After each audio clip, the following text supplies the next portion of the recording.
Hey everybody, today I'm going to be doing a video review of the new iPhone 5 from Apple. I've had mine since the 22nd of last month. I got it at Best Buy, 32GB model in white for Sprint.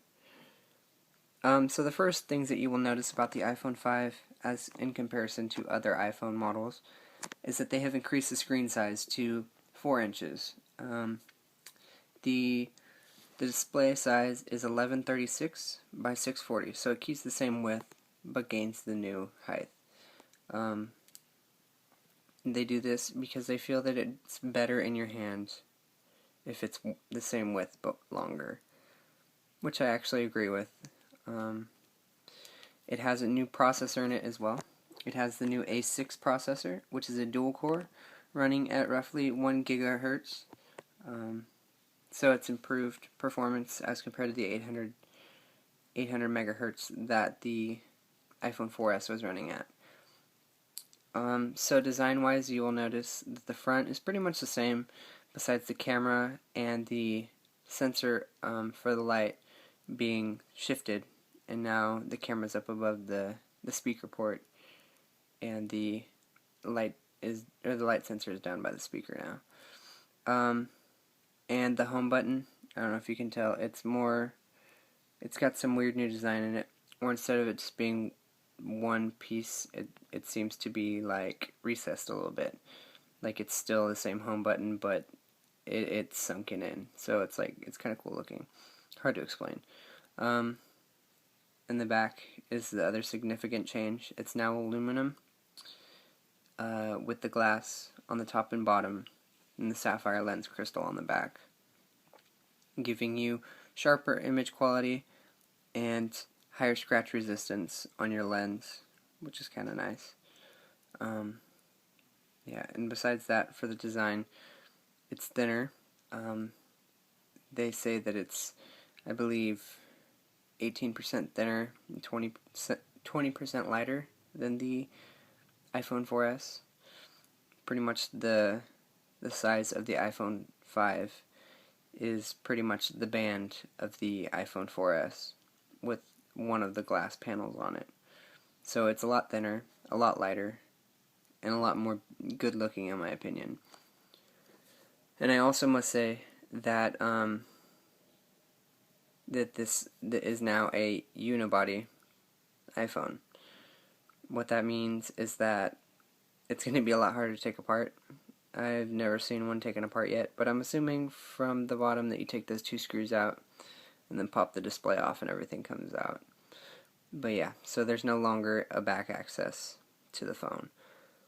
And then you still have your same features and everything. They've shifted a little bit. The headphone port is now on the bottom.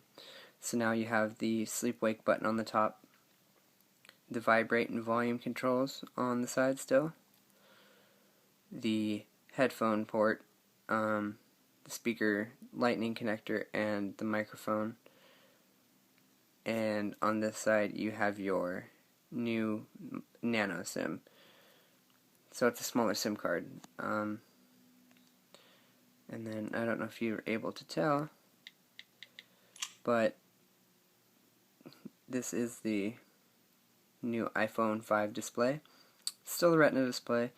It gives you an added row of icons, so instead of having 4 rows of icons and the menu or the tray down here, you have 5. So it gives you more apps on screen, which is kind of nice. Other than that, nothing's really changed with the iPhone 5. They're just small tweaks, performance tweaks, camera tweaks, stuff like that, and the addition of a 720p HD video camera on the front, as compared to the VGA on the 4S. So other than little camera tweaks, the size update, the materials used update, there's nothing really new about the iPhone 5. It is a redesign. It is not a completely new design for the iPhone. It's just an update to an existing model. So there's nothing to be expected that's huge of it. It's still a really nice phone though. I prefer using this a lot more than my 4S. I'm actually using the 4S to record this video, and And this thing, the 4S feels really heavy in my hand now that I'm using the iPhone 5. But anyways, so I would recommend this phone, definitely, if you are looking at your first iPhone and you want something that's really fast and that you can use for pretty much anything, then I'd go with the 5. If you want something that's just entry level and will get the job done, you can get the 4, which is available for free on all 3 carriers with 2-year contract. You can get the 4S on all 3 carriers for $99, black or white, and this is $199 for a 16 gig, $299 for a 32, and $399 for a 64, depending on which model you get. Yeah, so I have the 32, and it didn't cost me that much. But yeah, so anyways, if you have any questions, comments, feel free to ask them, leave them. Yeah, and until next time, thanks for watching, guys.